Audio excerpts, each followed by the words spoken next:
ஏஐயை வச்சு செய்கிற customer service எஃபெக்டிவா? Okay, customer சர்வீஸ்ன்னு சொன்னால் என்னென்னு சொன்னால், லைக் ஒரு ப்ராடக்டையோ ஒரு விஷயத்தையோ நீங்கள் அவங்களோட டீட்டெயில்ஸ் கேட்கணும்னு சொன்னால் வெப்சைட்டில் கீழே செட் போட்டுன்னு ஒன்று இருக்கும், இல்லாட்டி இமெயிலில் கண்டெக்ட் பண்ணுங்கன்னு இருக்கும். அப்படி இல்லாட்டி நீங்கள் கால் எடுத்தால் கூட, லைக் இப்போ உதாரணத்துக்கு உங்களோட டெலிஃபோன் சர்வீஸுக்கு கால் எடுத்தால் இந்த விஷயம் தெரிஞ்சு கொள்ளணும்னா முதலாம் நம்பர், இந்த விஷயம் தெரியும்னா ரெண்டாம் நம்பர்னு சொல்லி ஆட்டோமேட்டட் மெசேஜ்கள் வரும் தானே. ஓகே, ஸோ இதில் பார்த்தீங்கன்னு சொன்னால் ஆல்ரெடி அது நார்மலாக செஞ்சுட்டு, லைக் நீங்கள் எதுனான ஒரு நம்பர் செலக்ட் பண்ணிங்கன்னு சொன்னால் அது அந்த டிபார்ட்மெண்ட்டில் இருக்கிற ஒரு மனிதருக்கு தான் போகும். அவங்க உங்களுக்கு கால் பண்ணி ஓகே உங்களுக்கு இந்தந்த பிரச்சனை இருக்குது, அதை நாங்கள் செஞ்சு தரோம்னு சொல்லி செஞ்சு தருவாங்க. ஓகே, ஆனால் இப்போ இந்த ஏஐட இன்ஃப்ளூயன்ஸ் வந்ததுக்கு பிறகு இந்த கஸ்டமர் சர்வீஸை என்ன பண்ணான்னு சொன்னால், இப்போ அதை ஏஐ பொட்டோண்ட ஹையர் பண்ணி அந்த ஏஐ பொட்டுக்கு அவங்களோட கம்பெனி சம்மந்தமான எல்லா டீட்டெயில்ஸ், அவங்களோட ப்ராடக்டோட டீட்டெயில்ஸ், அவங்களோட சர்வீஸோட டீட்டெயில்ஸ், அதில் என்னென்ன பிரச்சனை இல்லாமல் வர அந்த பிரச்சனைக்குரிய தீர்வுகள் என்னன்னு சொல்லி எல்லாத்தையுமே அந்த ஏஐக்கு ஃபீட் பண்ணுறாங்க. ஃபீட் பண்ணிவிட்டு என்ன பண்ணுறேன்னு சொன்னால், அந்த ஏஐயை ஒரு கஸ்டமர் ரீப்ரசன்டேட்டிவாக, கஸ்டமர் சர்வீஸ் ரீப்ரசன்டேட்டிவாக அதில் அவனோட வெப்சைட்லேயோ அவனோட எங்கன்னா போட்டுருவாங்க. அப்போ நீங்கள் போய் மெசேஜ் பண்ணீங்கன்னு சொன்னால், நீங்கள் மெசேஜ் பண்ணுற விஷயத்தில் இருக்கிற கீவேர்ட்ஸ் எடுத்து அப்படி இல்லாட்டி உங்களை ஃபுல் மெசேஜையே அண்டர்ஸ்டாண்ட் பண்ணி, இப்போ நீங்கள் ChatGPT வச்சுருப்பீங்கன்னா வழங்கும். இப்போ நீங்கள் ஒரு மெசேஜ் ஒன்று கொடுத்தீங்கன்னு சொன்னால் அதை அப்படியே அண்டர்ஸ்டாண்ட் பண்ணி அதுக்கு உங்களுக்கு ரிப்ளை தரும், ரைட்? அதே மாதிரி நீங்கள் என்னென்ன மெசேஜ் போட்டிங்கன்னு சொன்னால் அதை அண்டர்ஸ்டாண்ட் பண்ணி அதை அந்த கம்பெனியோட ப்ராடக்டோ சர்வீஸோட ரிலேட் பண்ணி அதுக்குரிய ஆன்சரை இப்போ கொடுத்துட்ருக்குது இந்த ஏஐ கஸ்டமர் சர்வீஸ் பொட்ஸுகள். ஸோ என்னை பொறுத்த வரைக்கும் இது பயங்கர எஃபெக்டிவாக இருக்குது. நானும் 2-3 விஷயத்தை என்ன எக்ஸ்பீரியன்ஸ் பண்ணி, இன்னும் எங்களோட கம்பெனியில் அதை நாங்கள் இம்ப்ளிமெண்ட் பண்ணலை. ஓகே, நாங்கள் இன்னும் மெனுவலாக அதை செஞ்சுட்டு இருக்கிறோம் ஆக்களை வச்சு. பட் நிறைய கம்பெனிஸ் இம்ப்ளிமெண்ட் பண்ணிட்டாங்க. ஓகே, நீங்கள் சில வெப்சைட்டில் போனீங்கன்னு சொன்னால் கீழே செட் பாட்டுன்னு இருக்கும். நீங்கள் மெசேஜ் பண்ண ரியல் ஆன்சர் வந்துட்டு இருக்கும். இந்த ப்ராடக்ட்ஸ் எவ்வளோ வாரண்டி இருக்குதா, ஸோ அந்த சர்வீஸ் நீங்கள் எவ்வளோ அழுத்து தருவீங்க, இதில் என்னென்ன ரீஃபண்ட் இருக்குது, அப்படி இப்படின்னு சொல்லி நீங்கள் என்னென்ன ஜென்ரல் கொஷின்ஸில் கேட்கக்குள்ள அக்யூரேட்டாக அந்த கம்பெனியில் இருக்கிற சர்வீஸ் எல்லாம் பர்ஃபெக்டாக தந்துட்டு இருக்கும்.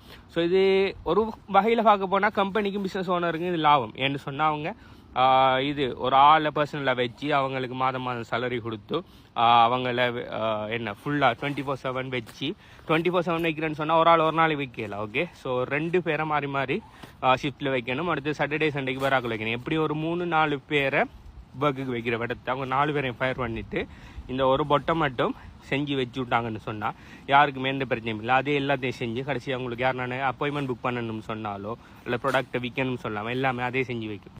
ஆனால் இதில் இருக்கிற டிஸ்அட்வான்டேஜ் என்னென்னு பார்த்தீங்கன்னு சொன்னால், இப்போ அவர்கிட்ட ஆல்ரெடி வேலை செஞ்சிட்டு இருந்த ஆட்கள் 4 பேருக்கு வேலை போயிட்டு. ஓகே, ஸோ நீங்கள் இந்த ஆர்டிஃபிஷியல் இன்டெலிஜென்ஸ் இல்லாட்டி அடுத்த கட்டத்துக்கு போகிற இது எமர்ஜிங் டெக்னாலஜி சம்மந்தமான நாலேஜ் எடுக்காமல் உங்களோட ஃபெமிலியாக்கள் படிக்க சொல்கிறாங்க, இன்ஜினியரிங், டாக்டர், மெடிசின், இல்லாட்டி கவர்மெண்ட் ஜாப் செஞ்சால் தான் தொழில் இருக்குன்னு சொல்லி இன்னமும் அந்த பூமர் கதை ஆக்கிட்டு நீங்கள் என்ன தெரிவிங்கன்னு சொன்னால் பூமர்ஸோட கதையை கேட்டுட்டு நாளைக்கு உங்களோட தொழில் போக போகிறதும் ஷுவர். ஓகே, ஸோ என்ன ட்ரெண்டிங்னு பாருங்கள், கூகுள் ட்ரெண்ட்ஸ் சொல்லி ஃப்ரீ இது தான். நீங்கள் கூகுளில் போய் கூகுள் ட்ரெண்ட்ஸ்ன்னு அடித்து அதில் நீங்கள் செஞ்சுட்டு இருக்கிற தொழில் அப்படி நீங்கள் படிச்சுட்டு இருக்கிற படிப்பில் இருக்கிற அந்த தொழில் எல்லாத்தையும் போட்டு அது ட்ரெண்ட் எப்படி போயிட்டுருக்குன்னு பாருங்கள். ஓகே, இப்போ நீங்கள் உதாரணத்துக்கு நீங்கள் ஒரு சிவில் இன்ஜினியர் ட்ரெண்டு எந்த மாதிரி போயிட்டீங்கன்னு பாருங்கள். அநேகமாக கிடையாது போயிட்டீங்க, இல்லாட்டி டவுன் ட்ரெண்டில் போயிட்டீங்க. ஏன்டா அதெல்லாம் இது இப்போ என்னென்னு சொன்னால் சிவில் இன்ஜினியரிங்லேயே நிறைய ஆர்டிஃபிஷியல் இன்டெலிஜென்ஸ் போர்ட்ஸ் எல்லாம் கொண்டு வந்துடுறாங்க.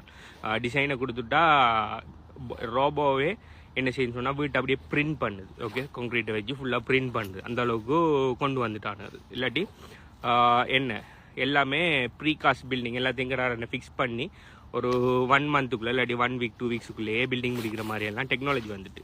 ஆனால் artificial intelligence, block chain technology அந்த இதெல்லாம் நீங்கள் கூகுள் ட்ரெண்டில் போட்டு பார்த்தீங்கன்னு சொன்னால் அதெல்லாம் அப் ட்ரெண்டில் போயிட்டுருக்கீங்க, பூம் ஆகிட்டு இருக்கிற. ஸோ அதை மாதிரியான விஷயங்களுக்குள்ளே உங்களோட நாலேஜில் வளர்த்து கொண்டு அதே மாதிரி விஷயங்களில் தொழில் எடுக்கிறதுக்கு இல்லாட்டி உங்களோட நெக்ஸ்ட் கரியர், நெக்ஸ்ட் பிஸ்னஸ் எல்லாம் ஸ்டார்ட் பண்ணுறதுக்கு பாருங்கள். So according to this question என்னை பொறுத்த வரைக்கும் நானே எக்ஸ்பீரியன்ஸ் பண்ணியிருக்கேன். நார்மல் ஆக்கள் செய்கிறத விட பொட் செய்கிறது எஃபெக்டிவாக இருக்குது. இது இன்னும் கொஞ்சம் காலம் போகக்குள்ள இன்னும் பெட்டர் ஆகும். இப்போ மனிதர்களுக்கு ஈக்குவலாக செஞ்சிட்ருக்கு, இன்னும் கொஞ்சம் காலம் போகக்குள்ள மனிதரை விட பெட்டராக செய்ய ஆரம்பிக்கும். அந்த டைமில் தான் நிறைய பேருக்கு ஆப்பு இருக்கு.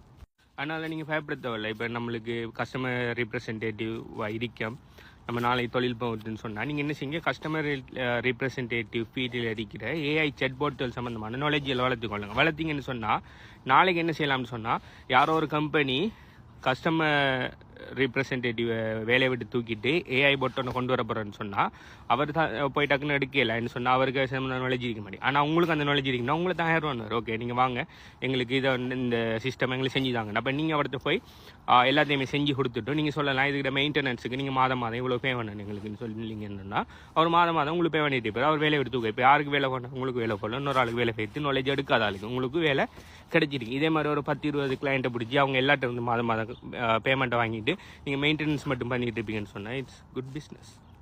ஓகே, ஸோ ஏஐ வாரத்தால் தொழில் போகுதுன்னு சொல்லி பூமர் மாதிரி கத்தாமல் அதை வச்சு நம்ம எப்படி அடுத்த இடத்துக்கு போகிறோங்கிறத நீங்கள் தீர்மானித்தீங்கன்னா ஓகே. ஆர்டிஃபிஷியல் இன்டெலிஜென்ஸ் அப்படி இல்லைன்னு சொன்னால் வேறு crypto currency, block chain, HTC அந்த மாதிரியான நாலேஜில் எடுத்து நீங்கள் நெக்ஸ்ட் லெவலில் உங்களோட நாலேஜில் வளர்த்து கொள்ளணும்னு சொன்னால் பயோட டிஸ்கிரிப்ஷனில் எங்கள் வெப்சைட் அட்ரஸ் போட்டிருக்கேன் www.hbuconsultancy.com. அது போனீங்க சொன்னால் மேலே எல்லா டீட்டெயில்ஸும் பெற்றுக்கொள்ளலாம். பாய்.